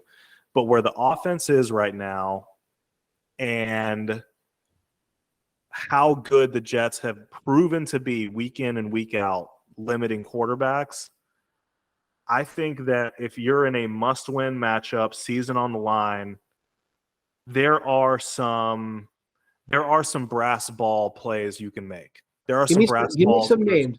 Give me some names that you would start over Josh Allen this week. Let me scroll back up here. CJ Stroud. Yes. Okay. Jared Goff.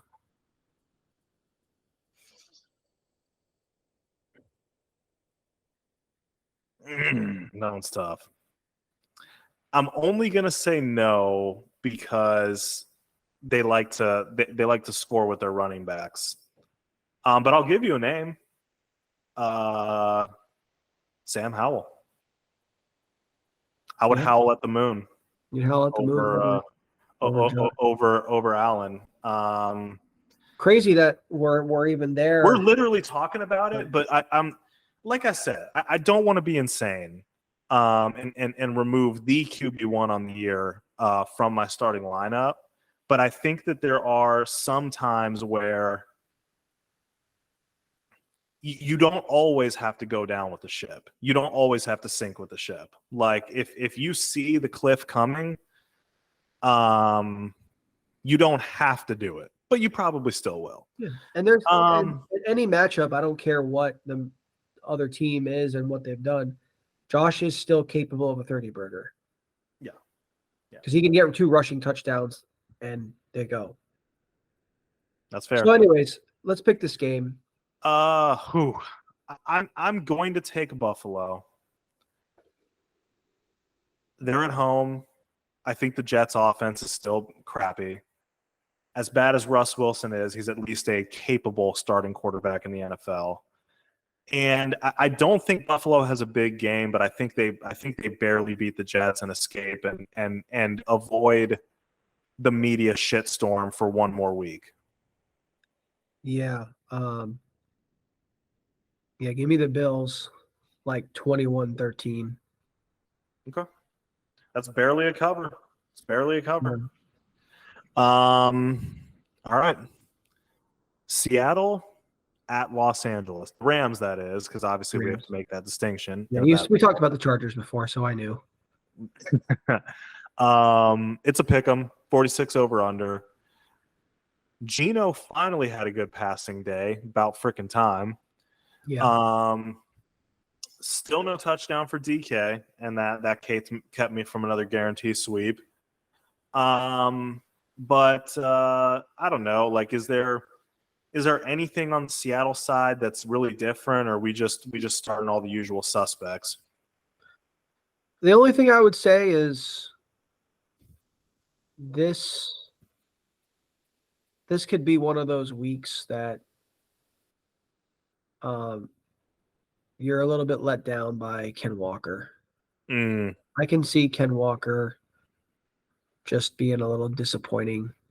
Not even the matchup's not even that bad. It's just the volume's getting eaten into a lot more than what was expected. And I just think that the stock, not like plummeting, but the stock is decreasing for Ken Walker.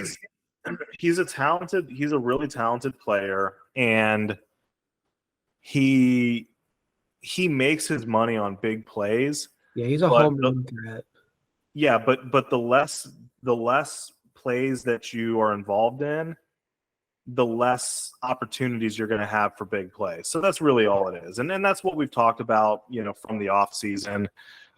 I don't think Charbonnet is ever going to take over the job, but he's going to do enough to potentially have some dud games for K9. Yeah, I agree with you there. I think this could be a good game for JSN though. I like his prospects this week. I think he's going to have a nice week. Is there something specific about the matchup that you think that is, or is that more of a vibes thing? I think it's the Rams defense is just inexperienced in the secondary, and they're going to make some mistakes where JSN's going to be wide open.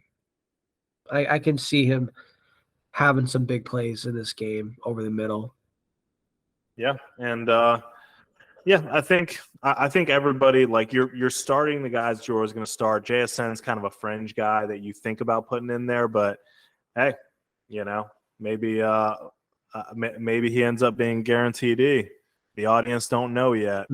So Staff is back on the Rams side, which makes their team now usable when it was not before. Cup's always in. Puka can be in. And do you care to start Rel Hendo? Yeah, I think you can. I'd be happy to start him if I had him for sure. I think he's going to have a solid game. I can see that with this is the last game to do it. Sounds like Kyron's on his way. Man, I mean, Kyron got a bit overhyped. I mean, his numbers were great. There's no denying that, but his efficiency numbers were trash. Like, I can see this being a committee when Kyron comes back. Okay. So that's maybe, not that we need to spend a lot of time on this game here, but maybe that's something to talk about when Kyron comes back, because Rel by himself obviously is a good start, but when Kyron comes back, it seems like he should be the first guy out of the gate, but like, where do you see that split? 60-40, 55-35? Yeah, I think it's more of a 60-40 Kyron leading that. Yeah, I agree. And I think, obviously they trust him around the goal line, but I think they like him in pass catching too. So yeah, I think Kyron is probably the guy that you're going to start over them, but this is what the Rams have been doing in the aggregate all year. The first 5 weeks of the Rams was fucking magical for fantasy because all of their points got concentrated among 2 to 3 players.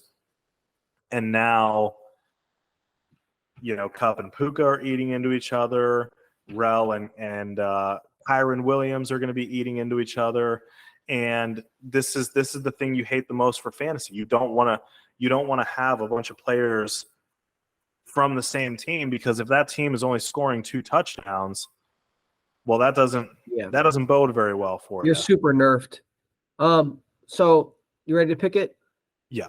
I guess Seattle. Blah, I don't know. I don't really have a great beat on this game. Mm-hmm.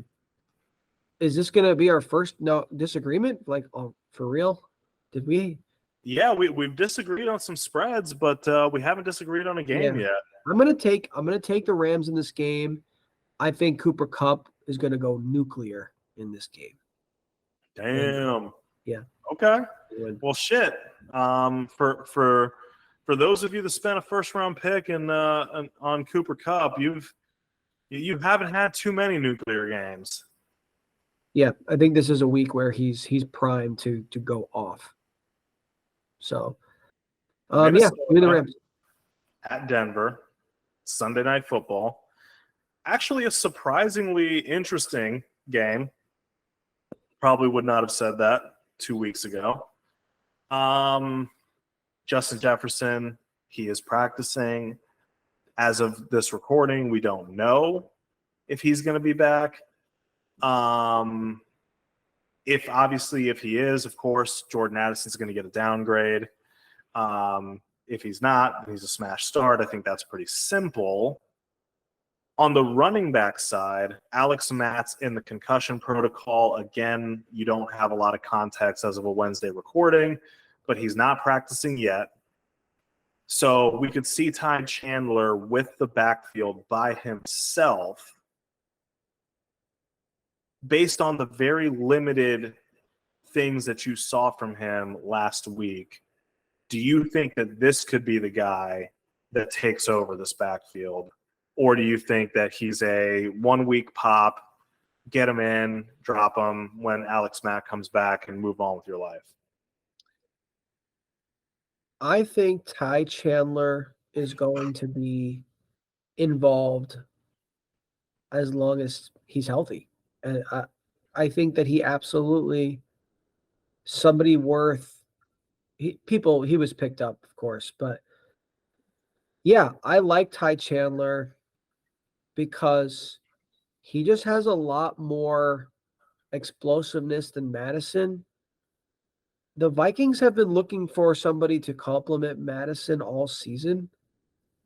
They got it for a little bit with Cam Akers, and then he got hurt.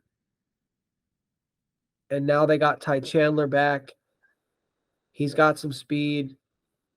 He was able to score that rushing touchdown, which is something Alex Madison has failed to do all season. Like, yeah, Ty Chandler is somebody who I like, somebody who can end up being on a lot of championship rosters. Okay. I like hearing that. I'll go as far as to say I think that Alex Madison is become a landmine player that you can drop.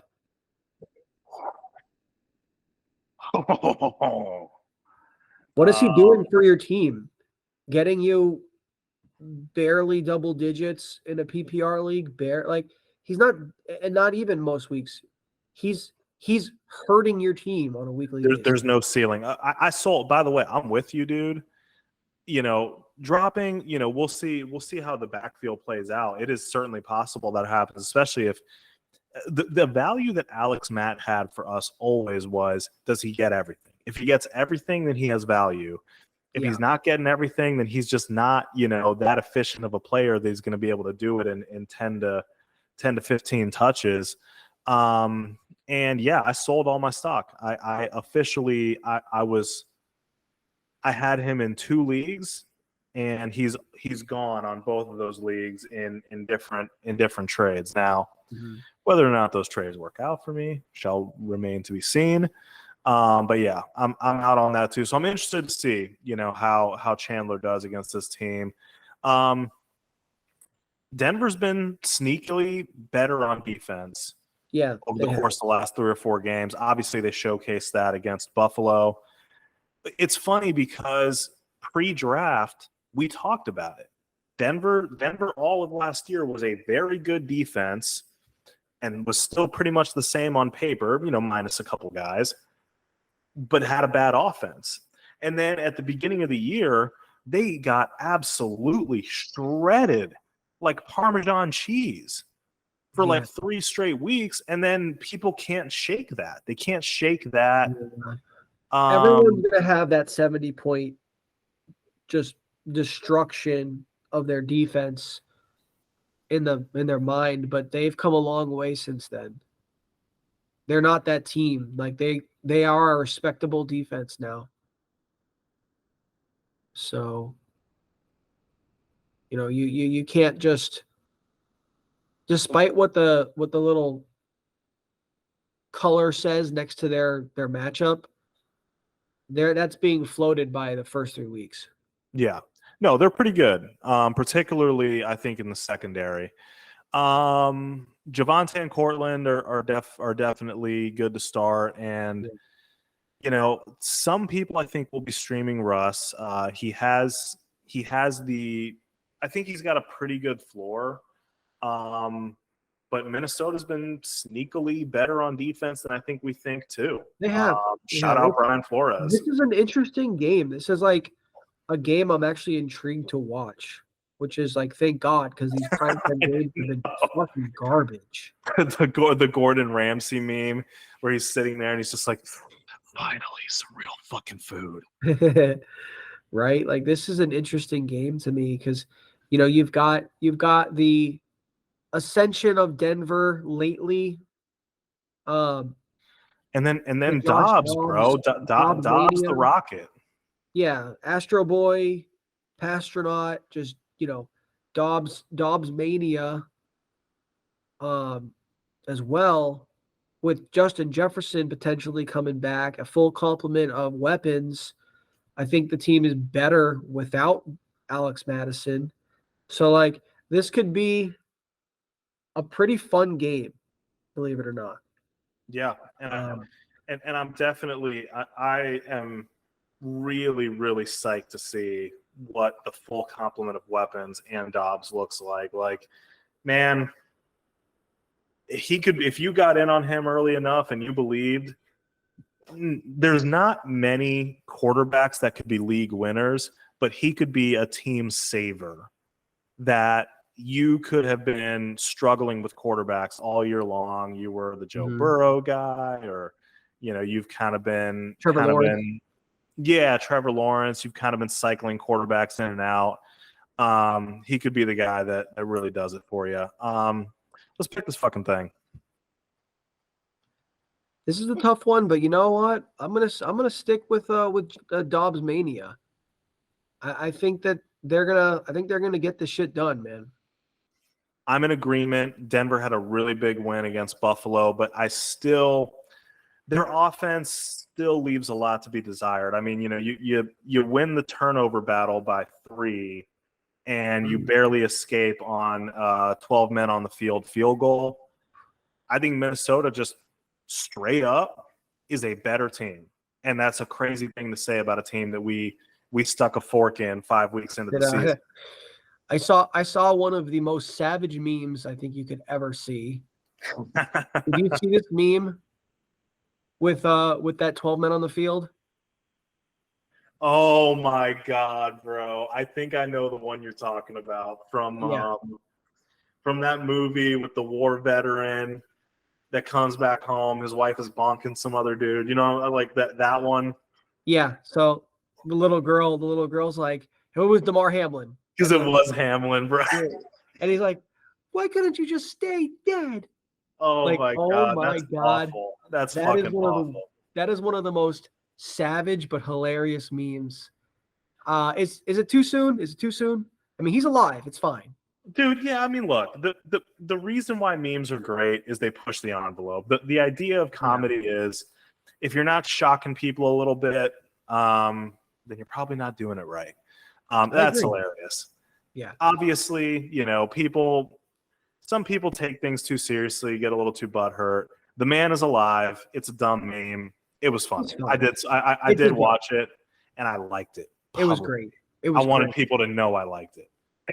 Yeah. But anyways, yeah, it did. It took a freaking blunder of astronomical levels for Denver to win the game when, by all accounts, they should have won by more. Yeah, but Buffalo was. I mean, you saw it. They were begging to give the game away all game long. Yeah. You know, Allen's got the yips right now, man, and I hope it gets cured. My entire team rests on it. Yeah. So we already talked about the Bills. All right. So Monday night, Philly at Arrowhead, KC. 2.5 is a pick'em. Yeah. It's a pick'em game with a 45.5. You know, the rumor sphere says this could be a Swiftie game. I don't give a shit.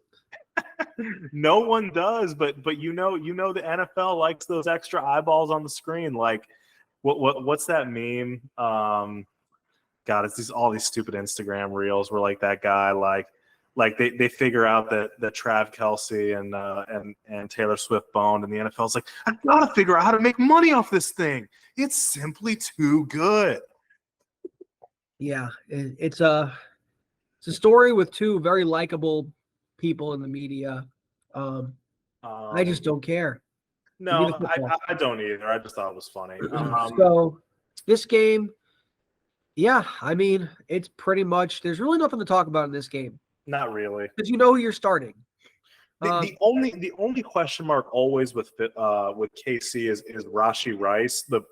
The volume isn't great ever because he's a KC receiver.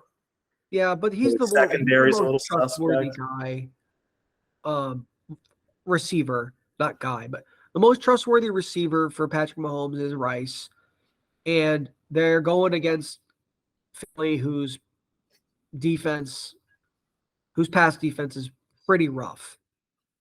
It could be a high-scoring game. I definitely think Rashee should be in lineups. The one question mark of this game, to me, is actually Pacheco, because they have a very stout run defense. Yeah, and yeah, I mean, I don't think he's had a touchdown in a while, right? 5 weeks, 4 weeks, something like that. Check that out. I'm not sure exactly. Yeah, I mean,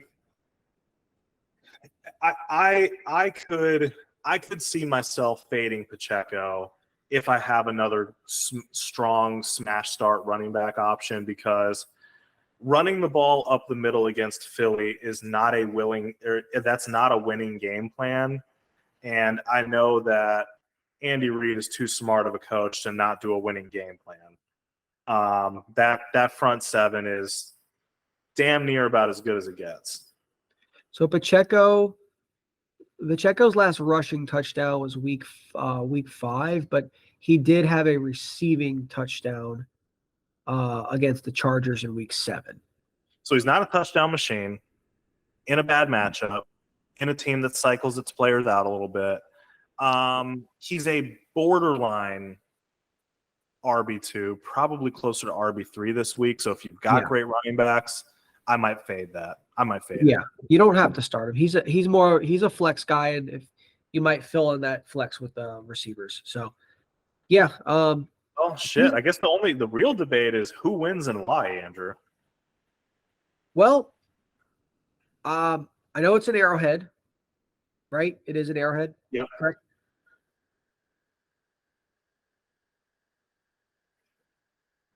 It's a tough one to pick. I'm going to take Philly, though, for the reason that it seems like Kansas City's offense just has not fired on all cylinders yet. Mm-hmm. I don't know if this is the matchup for it. Maybe it is with their pass defense being so bad. But it's like overall the unit is so good. I think Kansas City is going to get punished for not being at the top of their game, where Philly just finds ways to just keep scoring. Yeah, and they're a tough matchup just for everybody, but especially for this team because, of course you can get to Mahomes. They have the rush, but also, they can play keep away better than any other team in the league. Every team wants to play keep away. They just don't have the personnel to do it. Yeah. And Philly has the personnel to push you all the way down the field. So we'll see which Swift-Kelsey combination proves to be victorious. Right, dude, that is hilarious. You need to coin that to throw that back out into this ever expanding universe of Swift-Kelsey content. But you know what? I'll take Kansas City. I want to be different. We gotta get some separation in this season long thing. They're at home. I think Philly is paper wise. I said this before the Super Bowl. I think Philly is the better team. But sometimes all it takes is a couple plays in football to separate one team from the other. And I think in a big spot, Mahomes is just always going to be that dude. So I think KC wins a close one. Yep. Respect on that. I don't blame you. It's a tough game for a reason. There's a Super Bowl rematch. A Super Bowl rematch / potential running back preview. It's possible. It's definitely in the realm of possibilities. We ready for some guaranteed up in this biatch? I'm always ready for some guarantees. All right. You want to start? I will. Guaranteed number 1 is Mr. James Conner. Obviously he's been out for a long time. I think he's in a smash start situation. I think he punches one in on the ground. I like it. I will say my guaranteed with the risk of you calling it chalk, but I certainly don't think it is. Dude hasn't scored a touchdown since week 1. So I called the backup running back for Dallas. Now I'm calling the starter. Tony Pollard is getting in the freaking end zone this week. I shall allow it. And what's funny is I pivoted away from that one. I had Tony P in there. I wrote it down here. But then I went to James Conner because I was like, you know what? It's Tony Pollard. But you know what? Guaranteeing touchdowns is hard anyway. We can go chalk. Yeah, he hasn't scored since week 1. Yeah. That's my wide receiver. He needs to get in the end zone, or his fantasy managers are going to jump, especially one fantasy manager in particular that we know that is trying to make a crazy late season playoff push. Yeah. So a receiving guaranteed. This is where I went spicy. This is where I went. I don't know what the opposite of chalk is, but I feel it. It's off of nothing else than just vibes. Calvin Ridley breaks off a big one down the field. It's time, right? It feels like he's definitely due. He's definitely due. I have another player that I think is due, and I said that his running mate is going to go nuclear, but I think there's still enough where Puka is getting in the end zone this week. Okay. He hasn't scored since week 5. He's had some big numbers. A little bit lower lately without, Stafford, but yeah, I think he scores this week. So 2 TDs for Coop, 1 TD for Puka. Doesn't sound like we leave a lot for the ground guys, but yeah, I like it. I like the pick. Now, if you call me out for being too chalk on this one, I do have a pivot option, but I will state my case for why this is a good guarantee. Because of the tight end, and he's technically not a top 5 tight end yet. And because he can have a good game without a touchdown necessarily. Trey McBride. Okay. Houston's defense is pretty cheeks, and Kyler instantly seems to have a great connection with him. That's funny. Mine is Trey McBride. Texans are 30th against the tight end position. Yeah. So yes. we're both sticking to the process here. Yeah, and Trey McBride, this will be his if he scores, which he's going to because it's guaranteed. Only his 3rd touchdown. This is his 2nd year. Mm-hmm. He's had Zach Ertz crowding his space for a while, but I think it's time. The Cardinals are. I don't think they're going anywhere fast this year. It's just time to play the young guy and get him those reps. You invested a high pick in him, so. Yeah, and dude, Ertz is cooked. He's been cooked. I would hate if they just gave Ertz a bunch of snaps and touches. But okay, so we'll keep it. We'll keep the Trey McBride pick, but we do need each a tiebreaker if it does hit. All right, I'm not gonna give any explanation, just because. Actually, you know what? I thought of this one before the Deshaun Watson thing because I was going to say Njoku, but I don't trust DTR, so I'm not going to pick him. Let's see. I'll go first. Logan Thomas. Yeah, anyone against the Giants is probably a good choice there. Let me see.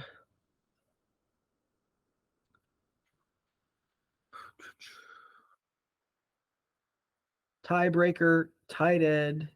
Pretty much anybody that's not named Mark Andrews, TJ Hawkinson, or Travis Kelce. Yeah. Shoot, dude. Let's see. Who do I think could be a high chance of scoring a touchdown? This one is kind of bullshit. I shouldn't even count this, but fuck it. Just as a tiebreaker, I guess I could take Sam Laporta. Okay. I'll accept it. There's a lot of mouths to feed in that offense, even though he is a top 5 guy. All right. Those are our guarantees that we clearly keep a secret from each other because we had some overlap. Yep. Well, I'm on bad sleep. I can feel my voice going. I haven't had a sip of water this entire time, but we're going to do it. We're going to do the home team hustle. In the first matchup, I'll ask, can you digs it? The answer is no. The Bill stack lays an egg, and LJ seasons my ass with his blend of J Herbs and Spicy Samuels. LJ rolls 111-74. In the next matchup, and the heavyweight matchup of the week, it did not disappoint. Kyle gets his revenge from last year's championship held the tie, barely squeezing by on the heels of Keenan, who don't need no damn Kel to do his damage.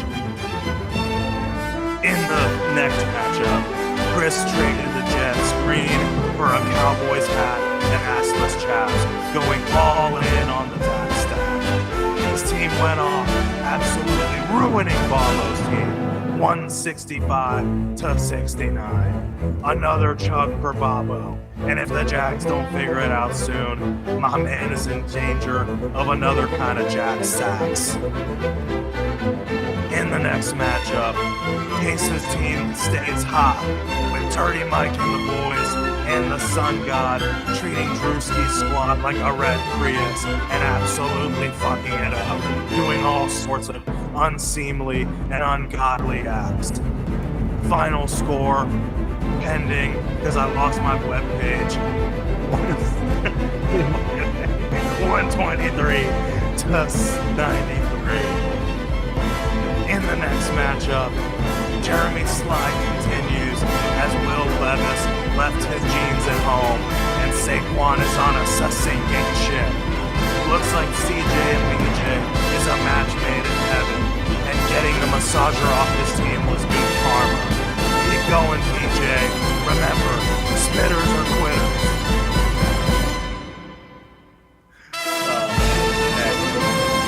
We're a one-take contest.